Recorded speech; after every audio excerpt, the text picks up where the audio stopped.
मातृभूमि न्यूज, मातृभूमि की आवाज, मातृभूमि के लिए। સુરતમાં તસ્કરોનો તરખાટ દિવસે ને દિવસે વધી રહ્યો છે। નવરાત્રી ચાલી રહી છે, તેમ છતાં તસ્કરોને કાયદા વ્યવસ્થાનો કોઈ ડર જ ન હોય તે રીતે મહાદેવના મંદિરમાંથી તસ્કરે ચોરી કરી હતી।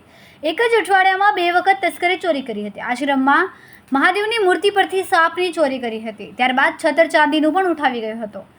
રામનગર ખાતે આવેલા નીલકંઠ મહાદેવ મંદિરમાં દોઢે દિવસે ચોરીની ઘટના સામે આવી। ચોરીની સમગ્ર ઘટના સીસીટીવી કેમેરામાં કેદ થઈ હતી। સીસીટીવીમાં દેખાતા વ્યક્તિ દ્વારા મહાદેવ મંદિરમાં ચાંદીના નાગની ચોરી કરવામાં આવી હતી। સ્થાનિકો દ્વારા તપાસ કરાતા થોડા દિવસ પહેલા નજીકના આશ્રમમાં ચોરી થવાની માહિતી મળી હતી, જેમાં પણ આ જ વ્યક્તિ હતો।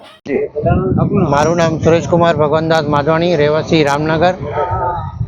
આપણે રામનગરમાં આવેલું નીલકંઠ મહાદેવ મંદિર એસએમસી ગ્રાઉન્ડની સામે આપણે બધા દર્શન કરવા ગયા તો જોયું નાગદેવ મહારાજની હતા, શંકર ભગવાનની મંદિરની ઉપર લુંગની ઉપર। તો અમે લોકોએ આ વિડીયો અમે ગ્રુપમાં ફેર્યું અને અમારું રામનગર ગ્રુપ છે એમાં ફેર્યું તો એક મેસેજ આવ્યું કે ટેવરામ આશ્રમમાંથી 4 દિવસ પહેલા કોઈ આજ ભાઈ ચોરી કરી ગયો છે છત્ર।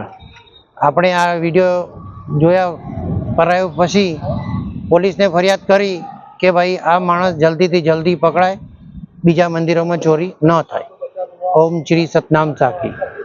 ખૂબ જ ટૂંકા સમયમાં માતૃભૂમિ ન્યૂઝ OTT પ્લેટફોર્મ અને મેગા સિટીમાં કેબલ નેટવર્ક સાથે જોડાઈ જશે, તો જોતા રહો માતૃભૂમિ ન્યૂઝ।